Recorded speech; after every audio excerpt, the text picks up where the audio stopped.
Hello and welcome to Competitive Crunch. My name is Spade, and this is a show which is not quite bite-sized. Hence the crunch, it is more powerful and super effective. And today we are going to talk about some updated attacks in Generation 6 Pokemon X and Y. So, starting with Hidden Power, which is now 60 base power. So in the past generations it has been between 30 and 70 base power. Now it is only one base power, one solid base power, which is now 60.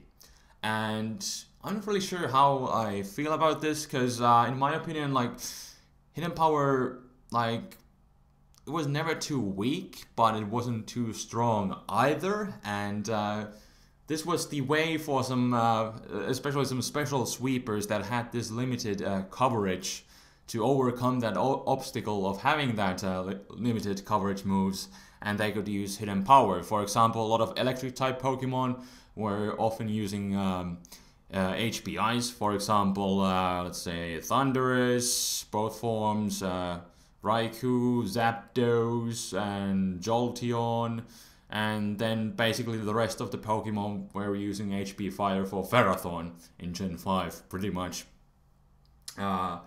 But yeah, it just kind of solved the problem of coverage with a decent move, but it wasn't, like, you know, too overpowered or anything, in my opinion. Although, like, a lot of the banned genies, for example, were using HPIs. But then again, Smogon is not official, you know, Nintendo related tier system or anything. So I don't know what I'm talking about right now. I don't know if Nintendo felt like in their tournaments, like, everybody was using hidden powers to overcome their coverage limitations, and that's not what they wanted, and they were like, Game Freak, go nerf hidden power or something, I don't know. But now it is indeed 60, and another thing to note is that, as far as people know on the interwebs, there is no hidden power fairy. Now, this may be due to the old mechanics of, you know, the hidden power calculation. It is still calculated by the IVs. I'm not entirely certain how it works out now, and I'm not even sure about the old mechanics. I just know how certain hidden power IVs, what you need in order to get the best possible hidden power, but, you know, it's still, I don't remember, like, the random numbers. You need to have like 31 on all stats except for one. I believe in order to get hidden power ice, for example, you need to have 31 IVs in everything except for speed. But if you don't want to lower your speed IV, you also have the option to lower your defense and attack by 1. So making it 30 and then 31 in all the rest, and you have hidden power ice. But, you know, let's not talk about all the random possibilities of hidden power. But still, you know, this old mechanic, I guess, still applies. And in the old system, we had only 16 possible different type hidden powers, because there are 17 types and it could never be normal, because. So I'm not sure if they just couldn't implement fairy to the old system without changing it too much, so that might be a reason for it. But I'm not going to speculate anymore, because I don't honestly know. But this is definitely something really significant, and it kind of, you know, it's going to slightly hurt some special sweepers, most definitely. But we're going to see, we will only have to see how big of an impact it's going to be. But in my personal opinion, it could have just been a solid 70 instead of 60. But yeah, again, we shall see how it's gonna work out. Then to some other moves. Moves such as Wrap, Fire Spin, Sand Tomb, Whirlpool, Clamp, Infestation, so all those random trapping moves. In the past, they would only do the residual damage of 1/16 to a Pokemon, and now they basically do 1/8. So they do as much as leftovers would recover to you. So in my opinion, that's definitely a nice little buff, because those moves are never really used. So it may give them a little bit of a more usage, but definitely they were useless in the past, and now they are at least slightly more useful. So that's definitely a good thing. Like, once I saw somebody using a Goodra with Infestation trapping with like some toxic stalling shenanigans, so that would be like one decent option. But I'm not really sure like what other Pokemon could potentially really make advantage of this. I don't know if some bulky waters could be doing like toxic stalling also with Whirlpool, maybe, perhaps. And then I'm not sure if like Fortress would learn this bug type move Infestation, so it could trap something and then like set up a bunch of hazards on it or something. You know, that could be potentially an option, but you know, it's a decent, nice buff, but I'm sure it will not have too big of an impact on the metagame. But you know, nice to have these moves potentially have some usage in this generation. And then to the really good parts, or depending on the way you look at things, maybe the bad things, because there has been a bunch of nerfs to some attacks in this generation, starting with Blizzard, Thunder, Fire Blast, Hydro Pump, and Hurricane. They used to be 120 base power, and now they are 110.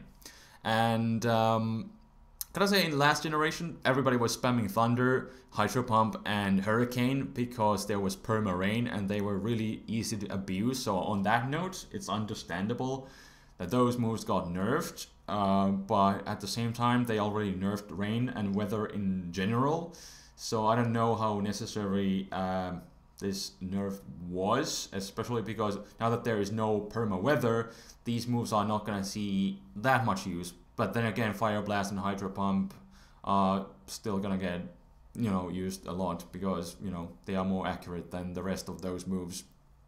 Not to say they still wouldn't be bad, but well, actually, on another note, I would have to say, especially with the Generation 5 metagame, it introduced a bunch of power creeps.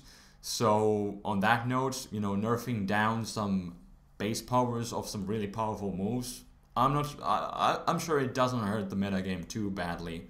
But, you know, something to definitely take note of, and in the future when you have to do some damage calculations, you have to take this into account, and it may change the matter of whether you are going to get that one-hit KO with, let's say, Thunderous' powerful Nasty Plot boosted Thunder. I'm sure it still destroys everything, so not the biggest issue, but still something that you need to take note of.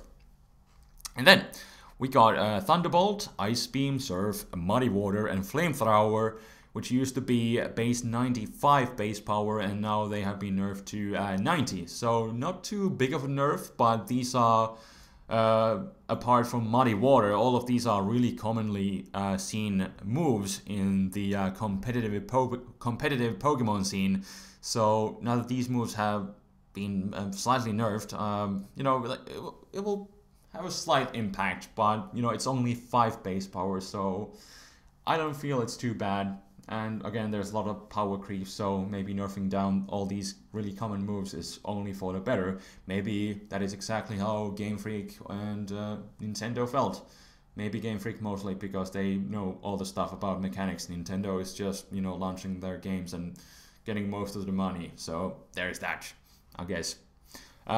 Anyways, moving on, we got Draco Meteor, Overheat, and Leaf Storm, which have been nerfed down from 140 base power down to 130, so a 10 base power nerf. And you know, these moves are often spammed, especially Draco Meteor. They're often just spammed a good hit and run tactic, so nerfing it down a bit, especially Draco Meteor, you know, I guess one of the themes of Generation 6 is nerfing down the dragons, so this is just one more way to do it.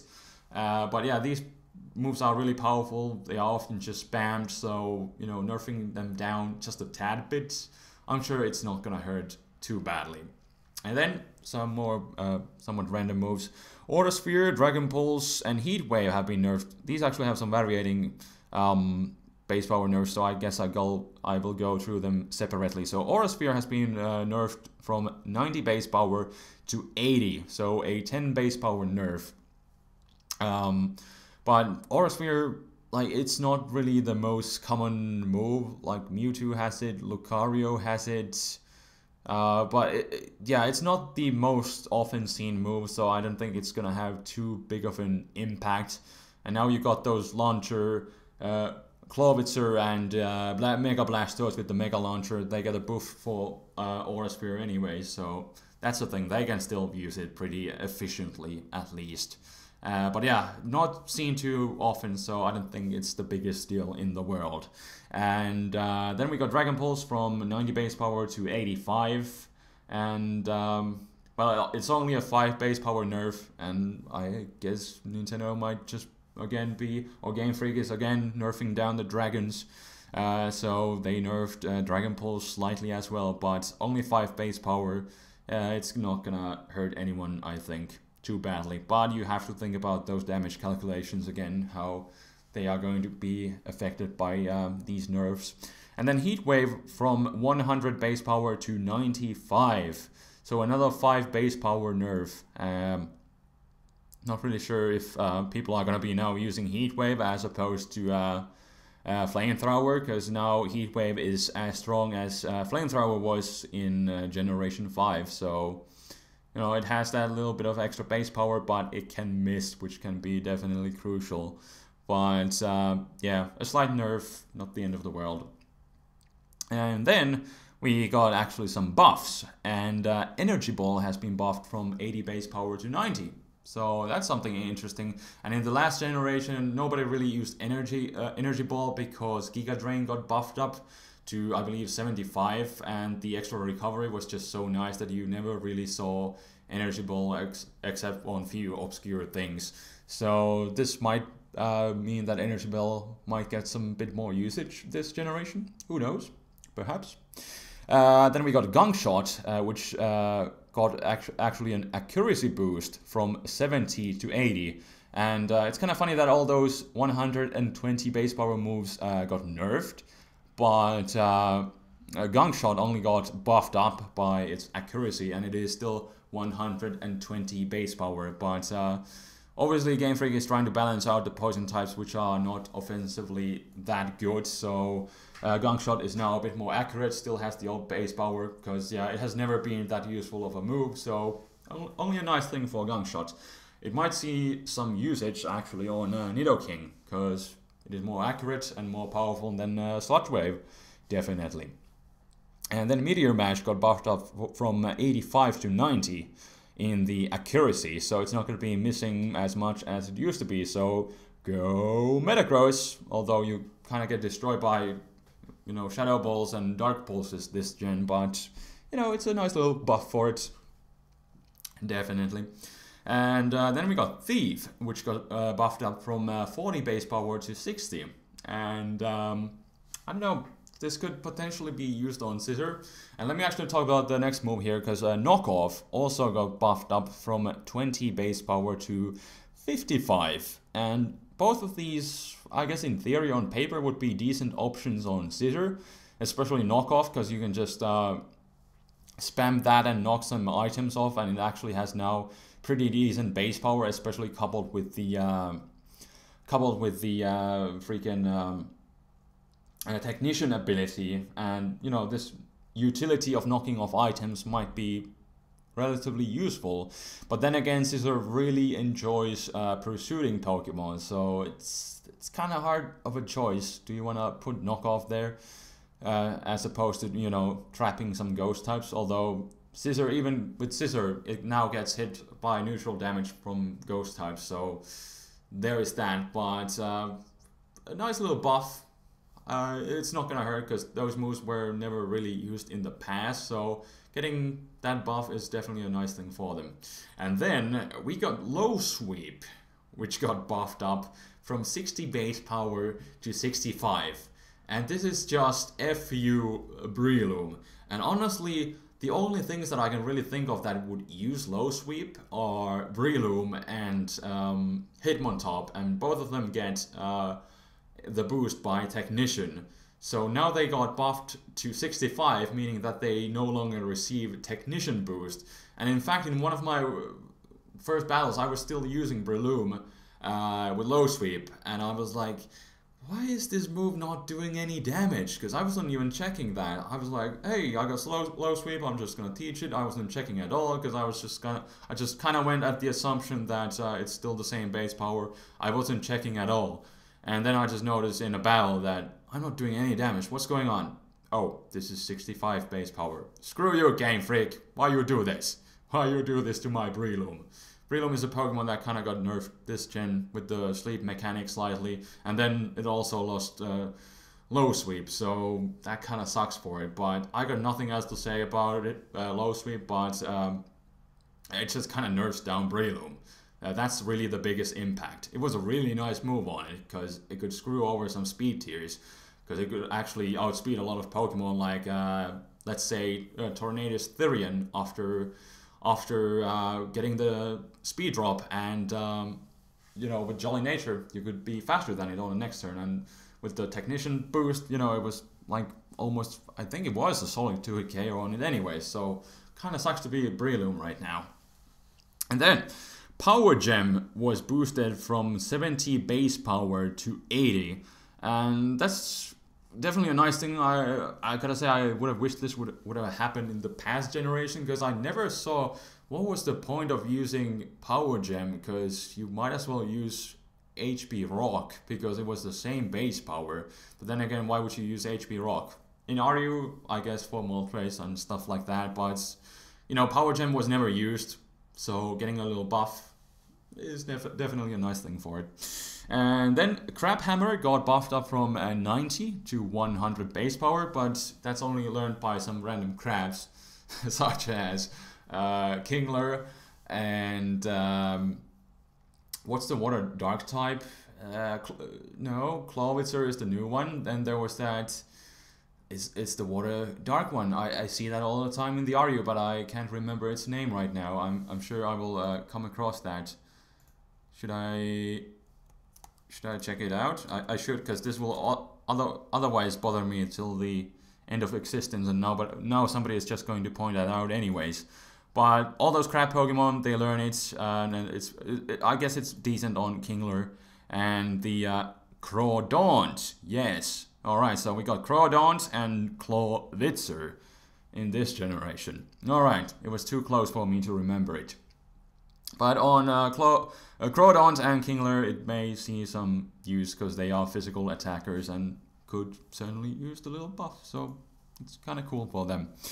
And then Synchronoise got buffed up from 70 base power to 120.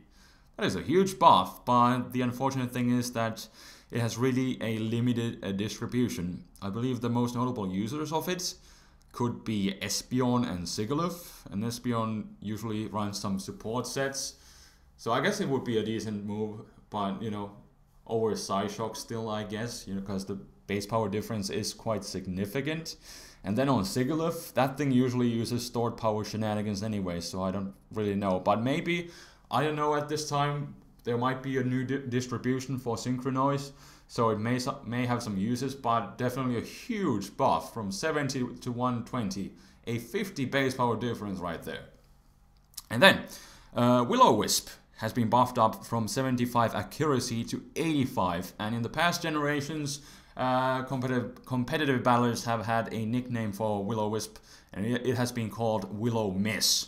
So now we will hopefully have no longer this issue of Willow-Miss, at least not that much. So I definitely can appreciate this little buff for our good old Willow-Miss. And then, Whirlwind and Roar, they now ignore evasion, as in the past it has been 100% accurate, but now it just ignores the evasion counter in general. So that's kind of nice. If somebody tries to be a dick and set up with double teams and minimizes, you are guaranteed to hit your Whirlwind and Roar against them. So that is definitely nice. And then last on the list of the most notable moves, we got the Fire, Grass and Water Pledge got buffed up from 50 base power to 80. And they made these moves for the triples and doubles in the last generation for the starters, I guess mainly to promote them, but they never really saw any use, so I guess Game Freak thought, hey, we could make these moves more powerful because nobody uses them. I'm still not sure if they're gonna be really too useful, but, you know, who knows? We might give them another chance now that they are buffed up slightly. And with that being said, I went through the list that I had here.